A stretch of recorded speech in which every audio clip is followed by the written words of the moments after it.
أعوذ بالله من الشيطان الرجيم بسم الله الرحمن الرحيم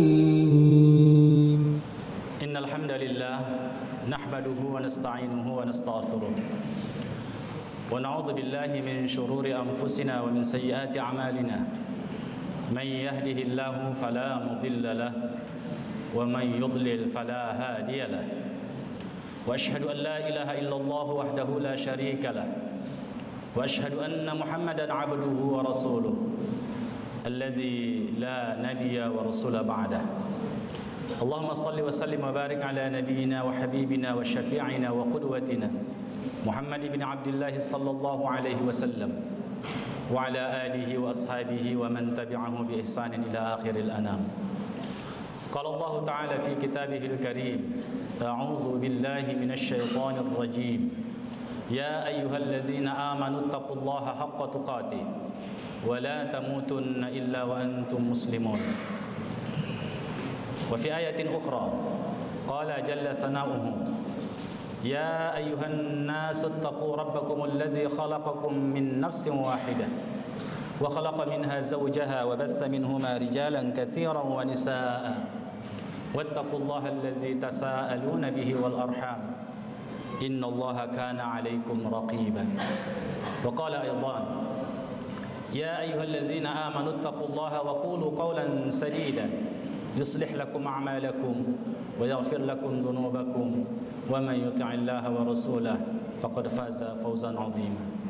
أما بعد فإن أحسن الكلام كتاب الله وخير الهدى هدى محمد صلى الله عليه وسلم وشر الأمور محدثاتها وكل محدثة بدعة وكل بدعة ضلالة وكل ضلالة في النار. معاشر المسلمين أعزني الله وإياكم جميعا أوصيكم وإياي بالتقوى الله فقد فاز المتقون. Hadirin majelis Jumat yang dirahmati Allah Subhanahu wa taala. Semua kita tentu memahami kondisi umat Islam hari ini. Dunia Islam sedang berduka. Ribuan kaum muslimin telah tewas di salah satu tempat yang paling bersejarah yang dilalui oleh para nabi Allah Subhanahu wa taala, yaitu Palestina. Kita semua paham bahwasanya kekuatan Zionis Israel begitu dikjaya, persenjataan yang lengkap, bahkan mereka konon katanya punya nuklir. Tidak saja mereka, tapi dibantu oleh Barat. Amerika mendukung imperialisme Palestina terhadap Palestina oleh Zionis Israel. Inggris mendukung, Jerman mendukung, dan negara-negara Barat lainnya. Sementara Palestina itu hanya lebarnya sekitar 12 km, panjangnya hanya sekitar 40 km. Sebuah wilayah yang kecil yang sekarang ini yang masih ditempati kaum muslimin, yaitu Gaza. Tetapi kita lihat ikhwah yang dirahmati Allah Subhanahu wa taala, betapa dahsyatnya perkongsian yang dilakukan oleh orang-orang yang membenci kejayaan umat Islam, orang-orang yang tidak menginginkan kemerdekaan Palestina.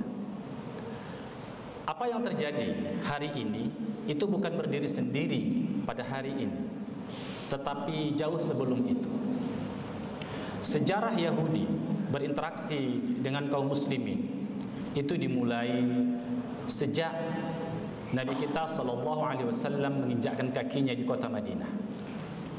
Dan kita baca dalam sejarah, diriwayatkan dengan riwayat yang sahih, dan itu tidak saja disampaikan oleh para peneliti muslim, tetapi juga di luar Islam, mengakui tentang pengkhianatan yang dilakukan oleh orang-orang Yahudi terhadap kesepakatan dengan Nabi kita Muhammad sallallahu alaihi wasallam. Mereka lah orang yang melakukan permusuhan yang luar biasa. Mereka mendatangi kota Makkah untuk memprovokasi orang-orang Makkah, yaitu kufar Quraisy, agar menyerang kota Madinah. 10.000 tentara ditambah oleh pasukan Yahudi yang ada di satelit kota Makkah. Mereka mengepung kota Madinah. Sebelum itu maka Nabi SAW atas advice, atas saran yang diberikan oleh Salman Al-Farisi untuk membuat parit. Itulah yang kita kenal dengan sebuah peperangan yang disebut dengan Ahzab. Pada waktu itu masa yang sangat mencekam, di mana kaum muslimin tidak memiliki perbekalan apapun. Mereka dikepung oleh tentara Yahudi dan kufar Quraisy. Tetapi apa yang terjadi, ikhwah yang dirahmati Allah Subhanahu wa taala, anak-anak saya, bahwa Allah Subhanahu wa taala menurunkan pertolongan. Begitu banyaknya musuh-musuh Islam, begitu lengkapnya persenjataan mereka. Tetapi kalau Allah berkehendak, mereka dihancurkan oleh Allah Subhanahu wa taala dan kemenangan berada pada kaum muslimin. Ini sejarah penting bagi kita kaum muslimin, bahwasanya kemenangan itu tidak saja berdasarkan kalkulasi logika kita.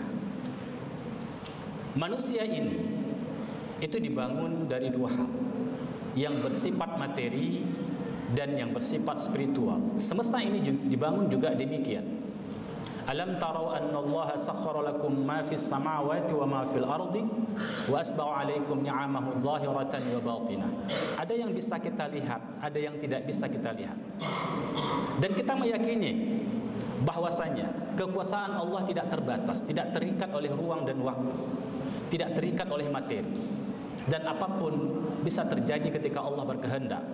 Namun Allah selalu saja menetapkan takdirnya itu dengan hukum-hukum kauniyah, yaitu sebab akibat, atau yang kita kenal juga dengan sunnatullah.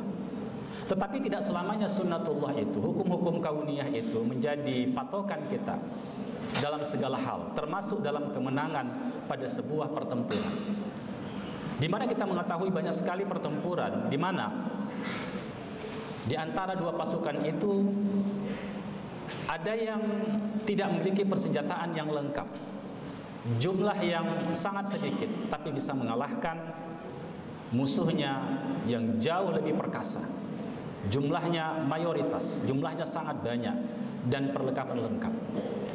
Salah satunya di antara rahasia kemenangan umat Islam itu adalah ketakwaan mereka kepada Allah Subhanahu wa taala dan doa-doa mereka. Anak-anak saya yang hadir pada hari ini di salat Jumat, perlu dipahami bahwasanya kalian tentu tidak memiliki kemampuan untuk berperang, untuk melawan musuh. Dan kalian dipersiapkan bukan pada hari ini, tapi pada masa-masa yang akan datang menjadi seorang muslim yang tangguh. Apa yang bisa dilakukan hari ini oleh anak-anak saya yang dirahmati Allah Subhanahu wa taala? Jangan pernah sepelekan doa kaum muslimin. Jangan pernah sepelekan doa itu. Doa itu adalah silahul mu'minin, senjatanya orang-orang beriman. Bahkan di antara amal yang paling Allah muliakan itu adalah doa. Laisa syai'un akrama 'ala Allahi minad du'a. Tidak ada sesuatu yang lebih mulia di sisi Allah dibandingkan dengan doa. Tidak ada sesuatu yang lebih mulia di sisi Allah Subhanahu wa taala melebihi doa. Kenapa ikhwah yang dirahmati Allah Subhanahu wa taala? Karena dalam doa itu tersimpan 3 tauhid. Tersimpan 3 tauhid. Ketika orang berdoa, pastilah orang meyakini bahwa pencipta semesta ini, mengatur alam semesta ini, dan pemilik alam semesta ini adalah Allah Subhanahu wa taala. Ini adalah tauhid rububiyah. Mentauhidkan Allah, hanya Allah lah satu-satunya pencipta semesta ini. Hanya Allah lah satu-satunya yang mengatur gerak alam semesta ini. menakdirkan orang menang, menakdirkan orang kalah, itu Allah Subhanahu wa ta'ala. Dan Allah lah pemiliknya. Ketika orang berdoa, dia pasti meyakini ini. Kenapa? Tidak akan mungkinlah seorang akan memohon dengan kekhusyukan, dengan air mata, kalau dia tidak meyakini Allah punya kekuasaan terhadap sesuatu yang dia pohonkan. Dan ini menegaskan bahwasanya ketika orang berdoa, dia meyakini tentang kekuasaan Allah Subhanahu wa ta'ala.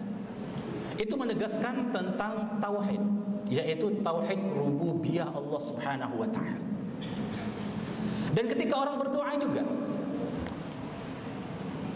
dia sedang beribadah kepada Allah. Nabi kita sallallahu alaihi wasallam bersabda, "Ad-du'a huwal ibadah." Doa itu adalah ibadah.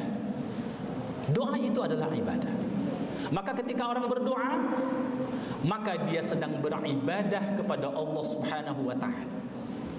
Adakah yang lebih mulia aktivitas manusia di muka bumi ini selain beribadah kepada Allah Subhanahu wa ta'ala? Tidak.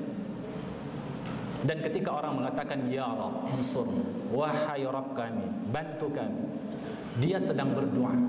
Sehingga salat sendiri pun secara etimologi itu maknanya adalah doa, memohon kepada Allah Subhanahu wa ta'ala. Dan doa tadi kata Nabi adalah ibadah. Dengan demikian ikhwah yang dirahmati Allah Subhanahu wa ta'ala, kita diciptakan oleh Allah Subhanahu wa ta'ala di muka bumi ini adalah untuk beribadah. Wa ma khalaqtul jinna wal insa illa liya'buduni, kata Allah. Tidaklah kuciptakan jin dan manusia kecuali untuk beribadah kepadaku. Tatkala seseorang sekali lagi mengatakan ya Rabb, unsurna ya Allah, unsur ummat Muhammad ya Allah, bantulah umat Nabi Muhammad ya Allah, dia sedang melakukan satu hal yang penting di dalam hidupnya, menegaskan tujuan dia diciptakan, yaitu beribadah kepada Allah Subhanahu wa ta'ala. Oleh sebab itulah, maka seseorang tidak boleh berdoa kecuali hanya kepada Allah Subhanahu wa ta'ala. Ini penegasian tauhid. Demikian juga bahwasanya ketika orang berdoa, dia akan meminta kepada Rabbnya dengan sifat-sifat kemuliaan. Ya Allah, Ya Rahman, Ya Rahim, Ya Wahhab, Ya Razzaq, Ya Fattah, Ya Ali. Dan ini memastikan kalau dia meyakini Allah Subhanahu wa ta'ala memiliki sifat-sifat kemuliaan, memiliki nama-nama yang baik, memiliki sifat-sifat kesempurnaan. Karena itulah doa itu adalah silahul mukminin, senjata orang yang beriman. Dan Rabb kita, pencipta semesta ini, sudah berjanji dalam Al-Quran, ud'uni astajib lakum, berdoalah kamu kepadaku, pasti niscaya akan aku perkenankan, kata Allah Subhanahu wa ta'ala. Mustahil Allah menyelisihi janjinya, itu mustahil. Karena itulah hari ini, kalau kita tidak bisa menyumbangkan apapun kepada saudara-saudara kita di Palestina, maka dari mimbar ini Ustadz minta kepada anak-anak saya di sekolah yang mulia ini untuk berdoa kepada Allah Subhanahu wa ta'ala agar Allah membantu saudara-saudara kita yang ada di Palestina, memberikan kekuatan kepada mereka, memberikan kesabaran kepada mereka, dan Allah Subhanahu wa ta'ala menurunkan pertolongan kepada mereka agar mereka mendapatkan kemerdekaan. Memang kita melihat bahwasanya apa yang dilakukan oleh pejuang-pejuang Palestina hari ini, seakan-akan ada yang mengatakan ini adalah sesuatu yang bunuh diri. Tetapi sesungguhnya ikhwah, ini sedang mengetuk hati kita, mengetuk dunia, mengetuk hati kaum muslimin agar mereka bersuara, agar mereka melakukan satu ikhtiar maksimal kepada dunia. Kalau bangsa Palestina itu masih ada, Masjidil Aqsa itu telah terjajah, dan kita semua diminta untuk membantu saudara-saudara kita Maka perjuangan itu mengatakan, kami masih ada wahai umat Islam, kami masih ada wahai umat dunia, bantu kami. Bantu kami untuk merdeka sebagaimana bangsa-bangsa yang lain merdeka. Berikan hak-hak kami. Dan anak-anak saya yang dirahmati Allah Subhanahu wa taala dan kaum muslimin, sekali lagi, mereka lebih membutuhkan kepada kita daripada kita hadir ke tempat mereka untuk ikut bersama mereka memanggul senjata. Dan itu tidak mungkin, ikhwah, tidak mungkin anak-anak saya. Tetapi mari kita doakan mereka, mari kita ketuk hati dunia agar ada keberpihakan kepada saudara-saudara kita di Palestina. Di akhir khutbah pertama ini, sekali lagi, kalau kita tidak bisa membantu dengan harta, tidak bisa membantu dengan hal-hal yang berbentuk materi, maka bantulah dengan doa. Dan Allah sudah berjanji bahwasanya Allah akan memperkenankan doa-doa kaum muslimin. Apalagi kalian adalah orang-orang yang mungkin baru mukallaf, bahkan ada yang belum mukallaf di sini. Ketika berdoa kepada Allah Subhanahu wa taala, maka Allah akan memperkenankan doa-doa kita. Bisa saja hari ini terus berlangsung, mendapatkan kemenangan itu, atau Allah tunda sampai besok, atau Allah tunda sampai kapan Allah menghendaki, dan itu menjadi maslahat bagi kaum muslimin. Barakallahu li wa lakum fil Qur'anil azim wa nafa'ani wa iyyakum bima fihi minal ayati wadh dhikril hakim.